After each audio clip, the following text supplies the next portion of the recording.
Hi, and welcome to the show. We're your hosts. My name's Peter Wong. And I'm Kim Lee. Welcome to the world of anime. We got great shows for you today.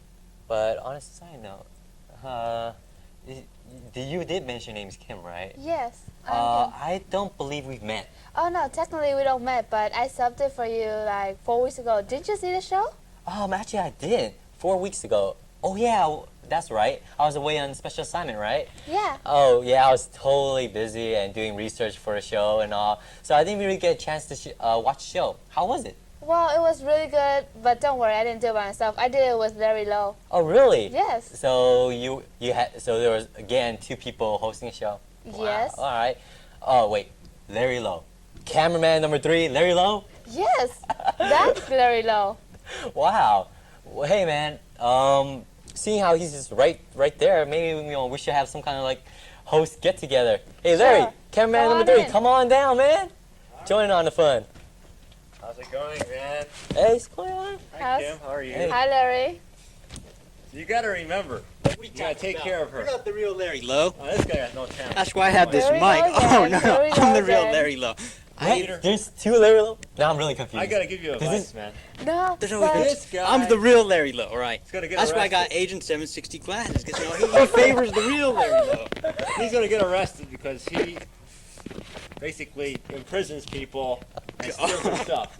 He in prison? Yeah. I got one advice for you. I just take my rightful place. Guys, come with dime with us. He's next. If He's we next. don't take care of her, we'll get rid of you two. Gotta get rid of Larry Lowe. We'll put him on the The seat. fake one. I'll get you, man. Please sort out your differences Bye. away from us. Say Bye. Bye. I'll be back. Oh man. No. You never know what really can happen on this show, huh? Yes, that was such a surprise. Another Larry Lowe coming out. What's the world coming to? I have no idea. Oh But well. As long as there is another Agent 760, I can only take one Agent. one is enough. Okay then, I guess now down to business. We've got Dan working on a review of Vampire Princess Miyu. Yeah. So I guess we should just go on by. Dan, over to you, man. How do you do? I'm Daniel Snyder. This is my hat, Fiona. This episode, I'm very pleased to tell you about one of the most popular OAV series there is available today. It's a real classic. It's called Vampire Princess Miyu. The story centers around the interaction of a spiritualist in Japan named Himiko and a petite vampire by the name of Miyu. Miyu is not your typical plasma sucker, however. She has a job to perform. Miyu is a descendant of a long line of vampires whose job it is to protect the world of lightness from the world of darkness. She acts as kind of an intermediary.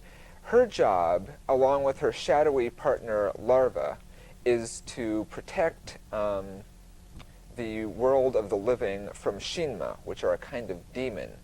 So she and Larva send them home. However, Miyu isn't content just to have this. She's atypical in another respect, because she sort of has a philosophy about how she goes about hunting. She's dependent on blood and killing like any other vampire, but she's willing to trade human beings for their blood. She's willing to exchange life for happiness. I think that one of my favorite things about the anime is just the main character herself. Miyu is really an intriguing character, you know. You get a chance to really see what's going on in her mind over the course of the episodes. But I think that's also kind of the weak point of the anime, because it spends a lot of time going into Miyu and her relationship with Larva, but not enough of sort of Miyu on a day-to-day basis, you know, or Himiko, maybe if she and Himiko had had more encounters. But I'd still give it an A. I think this is really a good one. Yeah, I definitely agree that it is one of my favorites, series, OAV. I do agree it was a bit short, but I think, I would definitely give it an A, but, because there were a couple of flaws that I saw in it, in terms of that it was short. But the one thing I did like about the show was that it was different the way the story was being told. Instead of actually, oftentimes, you have a story where it focuses on the main character and supposedly the main character is Miyu.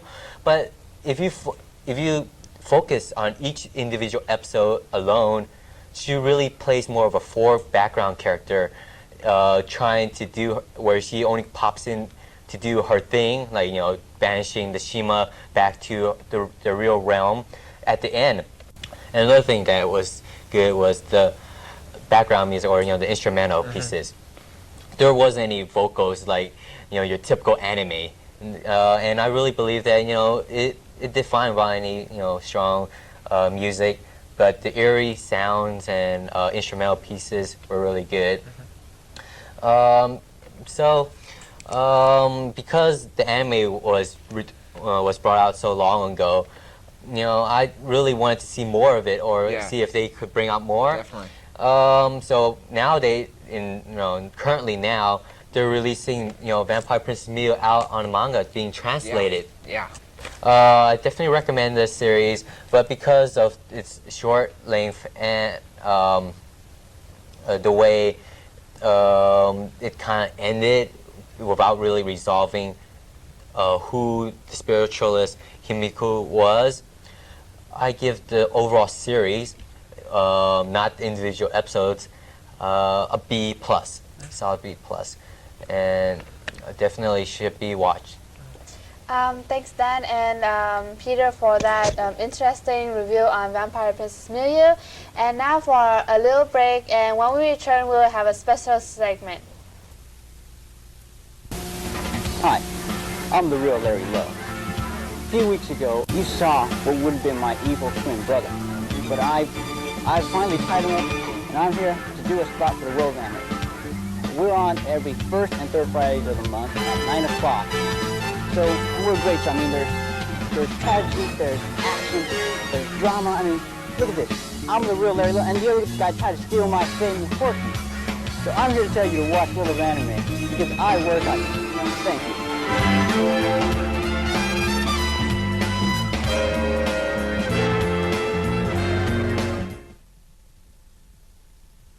How do you do? I'm Daniel Snyder. This is my hat, Fiona.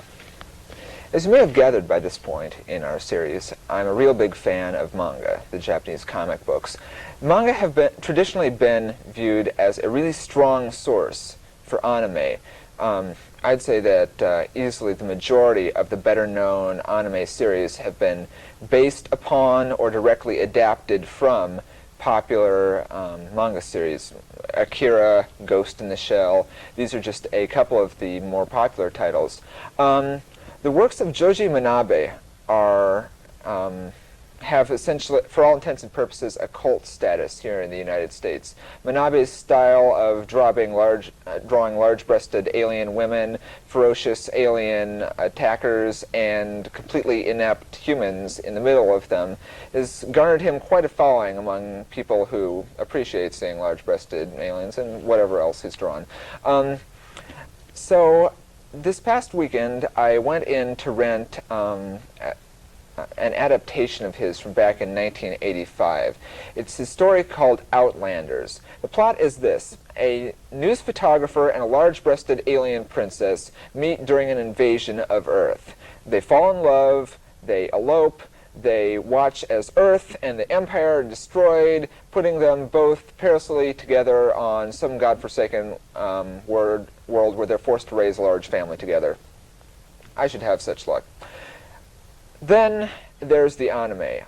Dark Image Entertainment brought this out in 1985, I believe. It features the work of Trish Ledoux and Toshi Yoshida, who are both with Viz Communications at the moment. So I'd been really expecting a lot from the anime, and unfortunately I was completely let down. I don't want to blame any one person for this. When you try to compress a 6-volume manga series into a 15-minute film, you're going to have to make some compromises.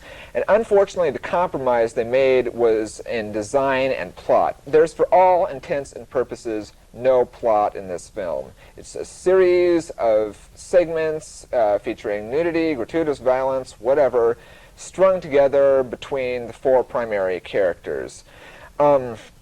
Then there's the issue of design. Manabe is really, really well known for his excellent design work. Ships that look like insects, incredible mecha, alien worlds that just seem to come alive. But there's not really any of this. Whether it's just the coloration or the putting it in motion, I don't think so. I think that the design got completely mucked up by the animators. I mean, the news photographer, whose name, of course, escapes me for the moment, he looks, for all intents and purposes, like Ataru from Lum. So, God, it's just one thing after another. I would not recommend this film for anyone or anything. I definitely give it an F. And now for our special segment on fan art, who will be introduced by Peter and Amy Chan. Hello, I'm Emmy Chan, and today Peter and I will be discussing fan art.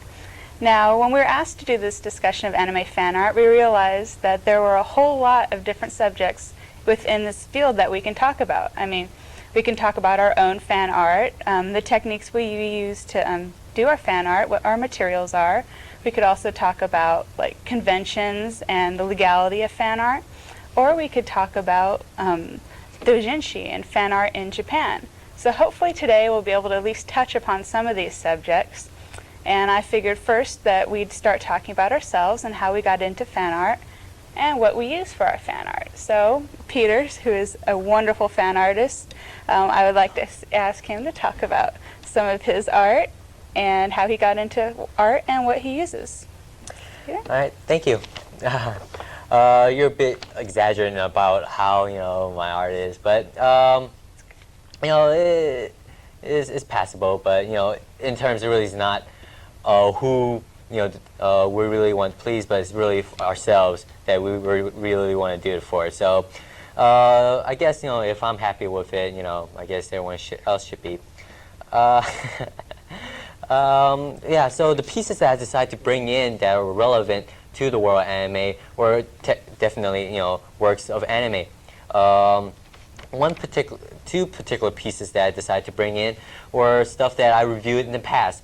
Bubblegum Crisis, Bubblegum Crash, and 80 Police. And here's one of them that I did a while back, about 4 years ago, when I first watched the series. And I was so into it that I just had to, express my love for the show. And in doing so, I saw this piece and decided to draw it out or enlarge it. Where we have are the 4 main characters, the Night Sabers, Lena, Pris, Nene, and Celia. But one tip that I would like to tell our viewers in drawing in general is that proportion is extremely important. Because over the years I've evolved in my art style, I've noticed that when looking at back my old stuff, that I was still in the lines of evolving, and that in this particular piece I can even point out the mistakes that you should look out for, such as proportion that Lena right here, her head is way bigger than her body.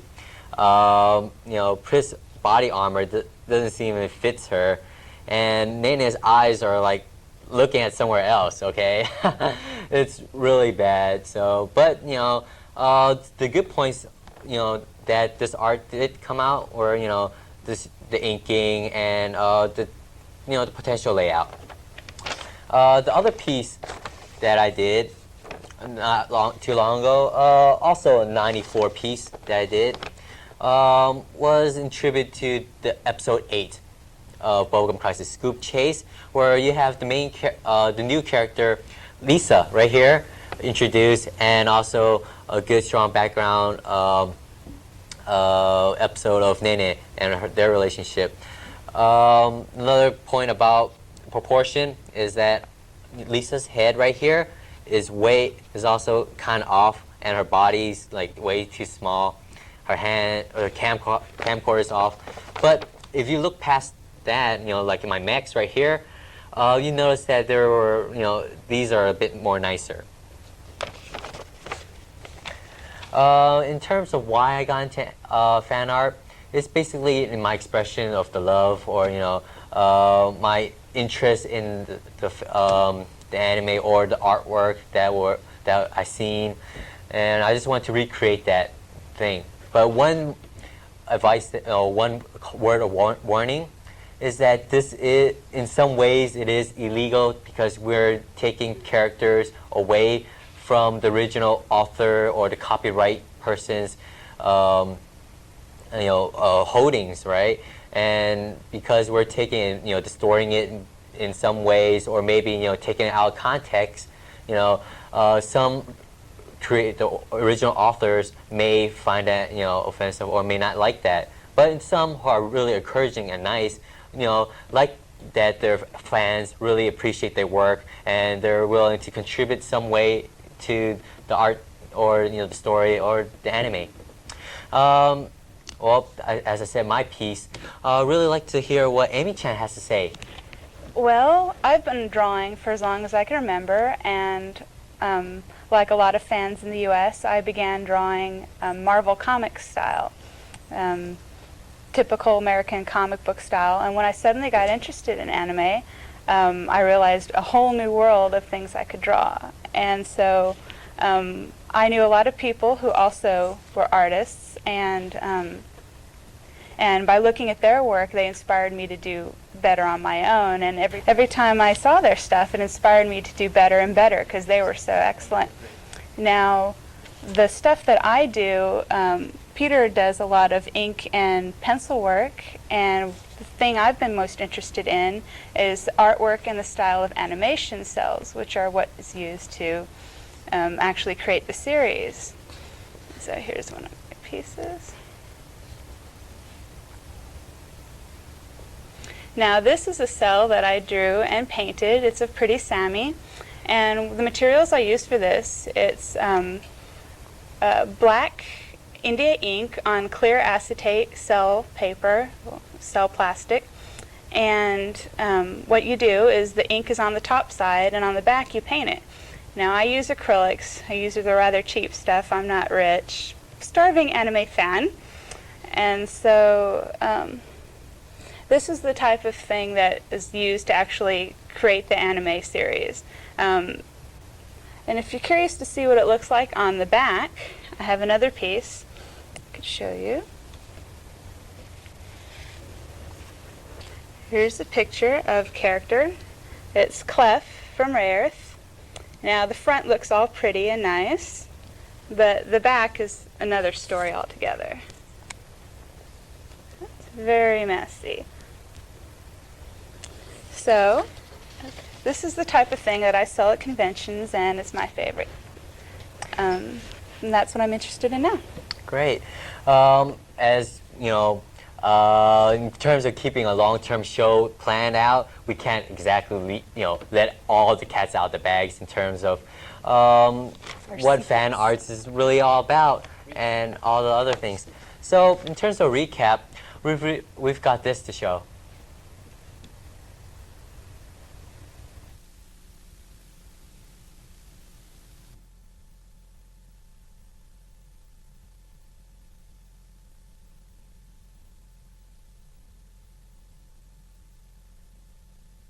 It's been great day for us here at World Anime. We'll really like to thank the Studio 53 for letting us work here, and the crew who's been so supportive and all. We'll really like to thank you viewers for watching us. So please tune back in 2 weeks. Until then, keep on talking.